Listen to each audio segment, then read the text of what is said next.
Welcome. Well, you are at home with Jim and Joy, and you are an important part of our EWTN family.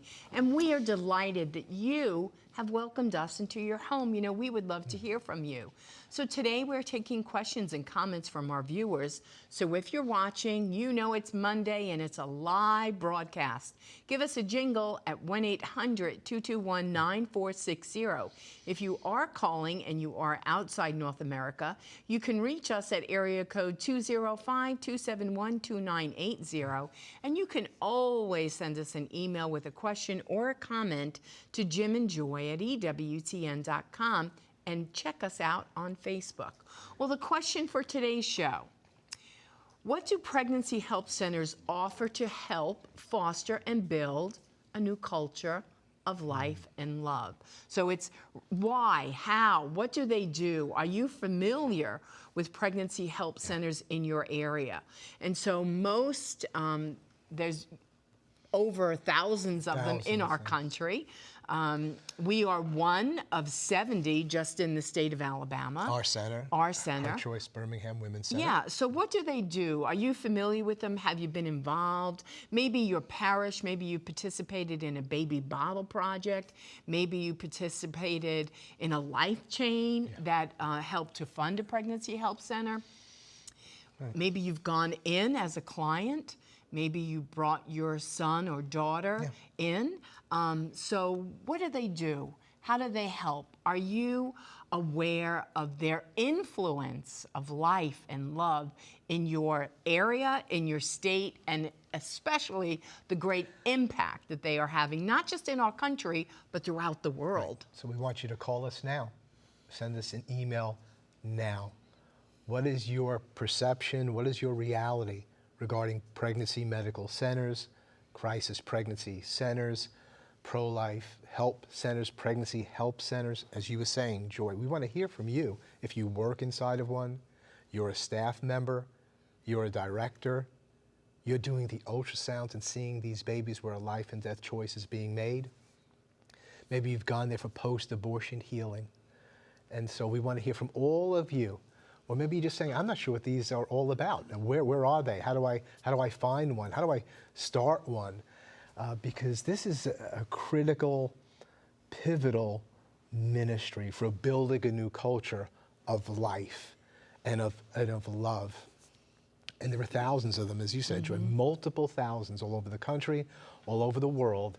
So we want to hear a testimony from you, what you feel like they've offered you or what you're offering in and through one of these. Because all together, we need to build a new culture of life. And pregnancy help centers are right at the center of that battle for life. And maybe you've gone to one of their banquets.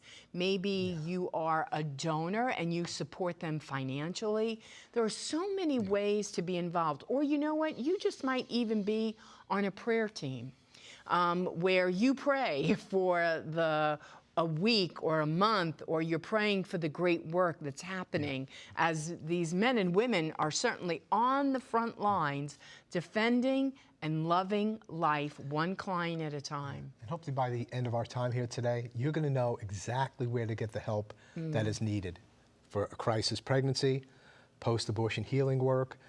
You can put in a zip code at optionline.org. We're going to be hearing more about that. And it will list all the pregnancy help centers that are in your community, in your state, in your locality. So it's a one-stop shop place for everything good about life. Give us a call, 1-800-221-9460. We want to hear from you. We want to hear your testimony. There's plenty more to come. We'll be right back. Please don't go away.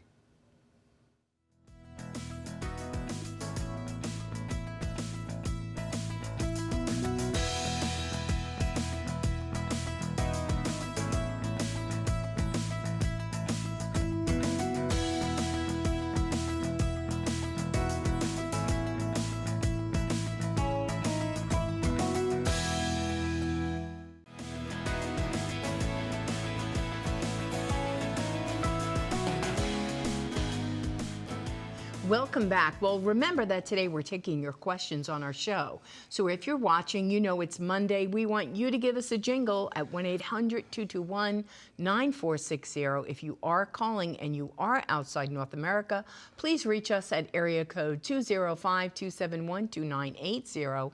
And you can always send us an email with your question or any comment to jimandjoy@EWTN.com. The great question was, what do pregnancy help centers offer to help foster and build a new culture of life and love? And so right now on the phone, we have Jorel Godsey, who is the president of Heartbeat International. And you can go to their great website. It's heartbeatinternational.org. And they also have another great line. It's called optionline.org, 1-800-712-4357, 24 hours, 7 days a week, or just text helpline to 313131. And Joe, before we go to Jorel, and I just want to be able to see that information, this option line number, let's say you're out there and you're considering abortion today.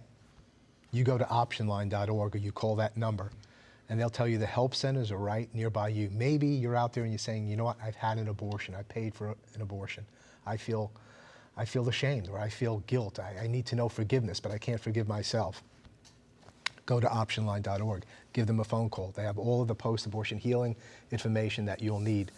Even if you've taken a chemical now, RU486, they'll have doctors that can reverse that, help reverse that, so that you can have a child instead of an abortion, possibly. So that's just so important. Jorel, you there? Yes, I am. Good to talk to you, Jim and Joy. God bless you, our dear brother. Heartbeat International and the optionline.org site. I mean, in our view, Heartbeat International is one of the most monumental and vital and critical pro-life ministries in this country and in the world. So just share with us your thoughts about the importance of pregnancy help centers and anything else you want to share. Go right ahead. Thank you so much. You know, pregnancy help is really grew up with in the early days of the pro-life movement was getting its feet under it. You know, I think the understanding at the time, you know, thinking of even before Roe when the laws were changing, people were saying, well, you know, the politics, we'll get this right. We'll have a life amendment. We'll get the votes. We'll get all that straightened out, and it won't be a big deal. But there were some people that were watching that, and they weren't necessarily keyed into the politics, but they were realizing that while politics was delayed in getting it right, there were people that needed help. And that's where the pregnancy help, really the pregnancy help community arose, initially as hotlines and even amongst the medical community. Certainly it was the Catholic community that was the strength of the pro-life movement and the pregnancy help movement back in the time before Roe and even shortly after Roe. And they were the ones that really brought in others amongst the Christian community in to be involved in the pregnancy help world. And some really cool story now is for every one abortion clinic in the U.S., we have about 5 pregnancy help centers around the country. So that's an amazing testament to God's people stepping in to do God's work to help women have a better choice than abortion and help women to choose life or choose healing if they've already encountered that. So it's a great story. It's really an untold story that happens in communities all across the country, large and small, metro areas, rural areas. Yeah. We're seeing pregnancy centers open we actually had 3 pregnancy centers open during the COVID lockdown in just the last 5 or 6 months that we were aware of. So very exciting stuff, very good things that good people are doing in communities all over the country. Well, and we know this too, Jorel, that they were considered an essential part during the COVID pandemic, right? So many pregnancy help centers stayed open because babies came due, whether there was a pandemic or not, and women needed help in the midst of a crisis, right? So true. And, you know, in fact, there was this moment, I think, for some people that in the pregnancy help movement, they're looking at, are we essential? Are we essential? They're kind of asking themselves when, unfortunately, some of the states that actually were designating abortion providers to be essential, but they were, and in just a few states, they're actually putting some constraints on pregnancy helps that are trying to. But just like all of our other healthcare heroes that were going to work in the midst of all of this COVID, our pregnancy center folks were saying, yes, we're essential because these women need a better choice. They need a better alternative. And here's what was really cool is that even as the kind of the COVID realities descended upon many pregnancy centers, they adjusted, they shifted, they adapted to the moment. I mean, just like the restaurants, they suddenly we had curbside service. We were able to do even deliveries. Some folks took it. These moms that needed help and they needed help to maintain that choice for life. They were even getting deliveries right to their doorstep. And then we transitioned, like so many people, to counseling and whatnot online as best we could so that they could continue to get the parenting classes that they needed. They could continue to get that care and compassion that is the hallmark of pregnancy help centers all over the country. Amen. Jarrell, thank you so much for your contribution here with us today. People can go to heartbeatinternational.org or optionline.org. All the information is there on the site. Right there, you should be able to read that and see that. Keep up your great work. Thank you for all you're doing to save so many souls, so many lives. Thank you, brother. What a privilege. Thank you, guys. Thank you. Thank you. Well, Jarrell said it so well. Like, we were essential, right? And so you have to adapt. And so we were meeting our clients at the back door with car seats and strollers and diapers and wipes and formula. And then, we had clients, always had someone in the office, clients, girls that were finding out they were pregnant in great fear because, it's like, I'm in a pandemic, I'm pregnant, right. And maybe fear sometimes drives a pregnant woman to think I need to have an abortion, like that's her option. And, so we got to counsel with them. We had one client that was homeless that during the pandemic, we had to put up in a hotel, right? I mean, she was living in a car, she was pregnant, and she needed a place to stay. Living in a car, pregnant, needed a place to stay. During the pandemic. And our center helped her. Right. Get those solutions to choose life, to have her child. Right. And this is not just our center; it's all over the country. Right. Thousands of centers there to help and to be with the people. Yeah, and so and even many pregnancy help centers have had to do. Their biggest fundraisers are banquets and golf tournaments. We had to cancel our golf tournament. We've had to come up with a creative way and to do our fundraising for instead of our banquet, we're having a heroic love campaign and virtual event. So everything had to go virtual because you want to stay connected to your people and to your donors, and they want to support you. And our heroic love campaign and virtual event is going to happen October 27th, 7 p.m. October 22nd, 7 p.m. at Central Time. So all you need to do is go to herchoicebirmingham.org/heroic love. Right. And really what we did was we invited the people into the center, into the front lines, right? Right. And as we're saying, our center, there are centers like ours in all the 50 states, multiple centers in different parts of the world. You can go to optionline.org. Please go there. Put in your zip code, and it will list the 1, 2, 5, 7 help centers that are right in your area. Get connected with them and say, how can I support you? How can I pray for you? How can I let my parish know about you, the church know about you? How can I do a fundraising thing for you? And again, we're saying if you're in the Birmingham area, it's herchoicebirmingham.org/heroic love.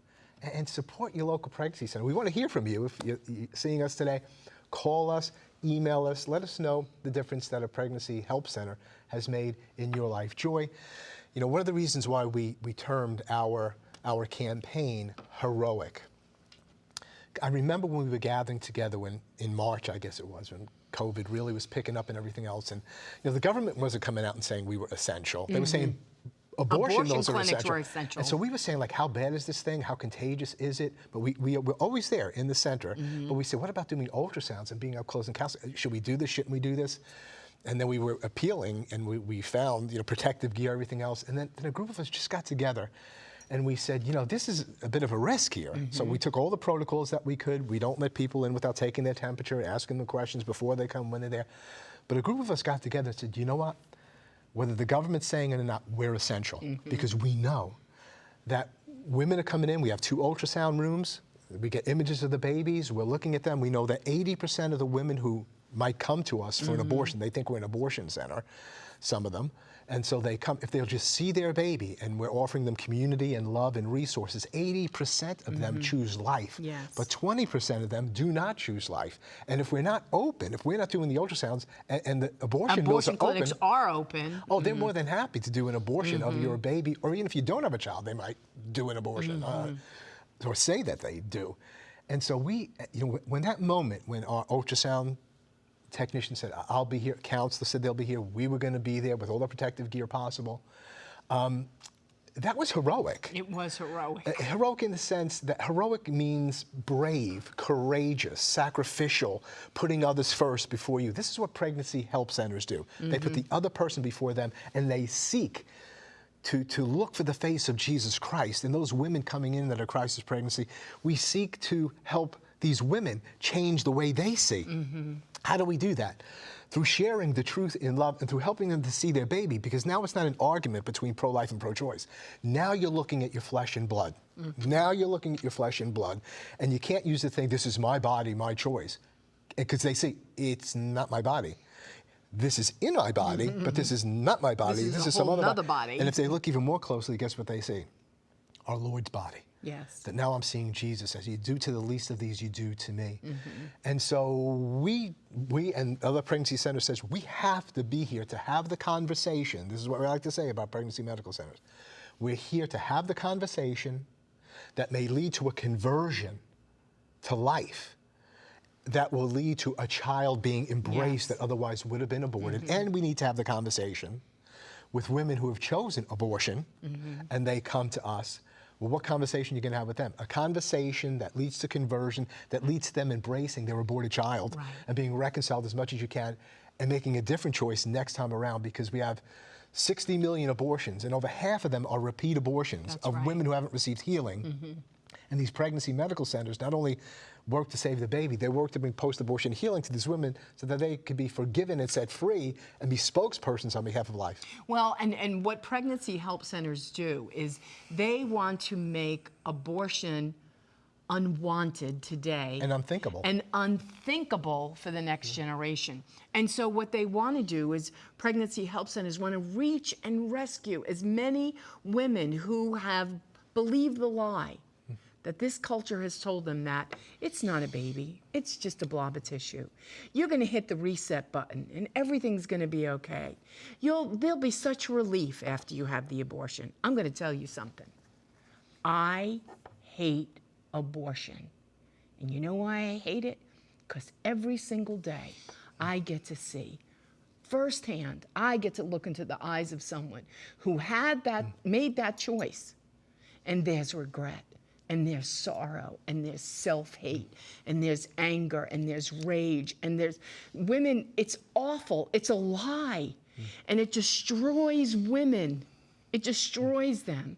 Everything that God intended them to be, givers of life and to nurture and to love, they can't do. And so it's difficult, and that's why through post-abortion healing work, they could be restored, they could be forgiven, they could be set free, and they become, as John Paul II said, some of the most eloquent spokespersons on behalf of life. Catherine, you're on the phone. Please, your comment, your sharing, you're at home with Jim and Joy. Go right ahead. Hi, I'm Catherine from California. I was watering my garden the other day. I'm 81 years old. My neighbor came by with her mother, who is moving out of the park, and the mother is 92. It turns out the woman is a social worker, and we were discussing the voting, and I mentioned the Planned Parenthood thing about them putting older people and myself to sleep and babies to sleep. And she said to me, well, when those babies come, what are we going to do with them, And I said, well, they can be adopted out. And she gave me about a runaround, but what upset me was I said to her, well, we can have places to put them. She turns out she's a social worker, and she's pushing abortion. Yes. Social worker? She works for us.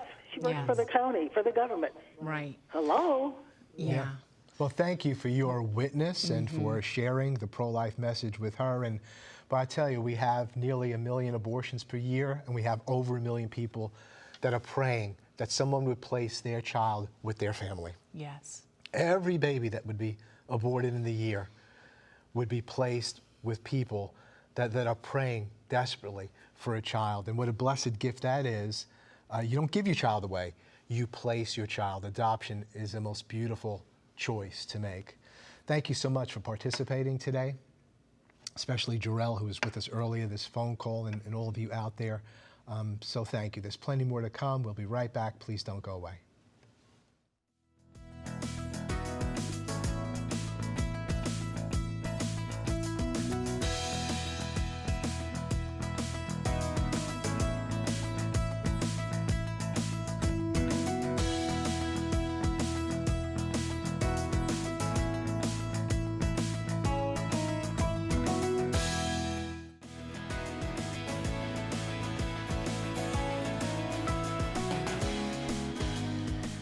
Welcome back. Well, before we wrap up today's show, we're going to go to Rome to check in with beautiful Joan Lewis. Now, Joan, what is happening at the Vatican this week? Well, hi, Jim, and hi, Joy, and it is a joy to be with you on such a splendid October day here in Rome. And the square behind me yesterday was a festive scene because, of course, it was Sunday, it was the Angelus, but it was also World Mission Sunday.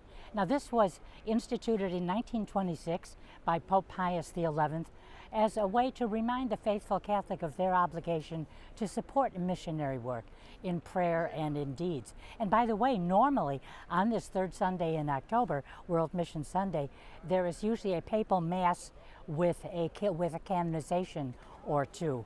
But of course that was not possible this year because of COVID. But Pope Francis did remark on World Mission Day yesterday at the Angelus, and in particular, he thanked God for the release of a missionary priest of Father Macali, Pierluigi Macali, and 3 others who were released 10 days ago, actually, after being held for 2 years by jihadist militants in Niger. And the Pope said, "We continue to pray for missionaries and catechists and for all those who are persecuted or kidnapped in various parts of the world." And now I also have to turn to Pope John Paul, and why is that? Because Pope St. John Paul, the 42nd anniversary of his election to the papacy was just days ago on October 16th, and Thursday the 22nd is his feast day. That's, of course, the day on which he inaugurated his 26-and-a-half-year papacy with words that we've heard 1,000 times since then: be not afraid. Now, the Vatican media dedicated a story to him that they entitled, "One October Evening, Pope St. John Paul Changed History." Of course, he was the Polish Pope. He was the first non-Italian after 455 years. And interestingly enough, this article about him brought out the fact that when he was elected, the new Pope, this former Krakow Archbishop, he wanted to take the name of Stanislaw because that was the patron saint of Poland. But he was gently reminded that that was not in the Roman tradition of papal names, and so he decided to honor his predecessor. He called himself John Paul. He became John Paul II. Of course, his predecessor died after only 33 days of pontificate. Now, the Pope stood on the central balcony of St. Peter's Basilica, and he addressed the entire world.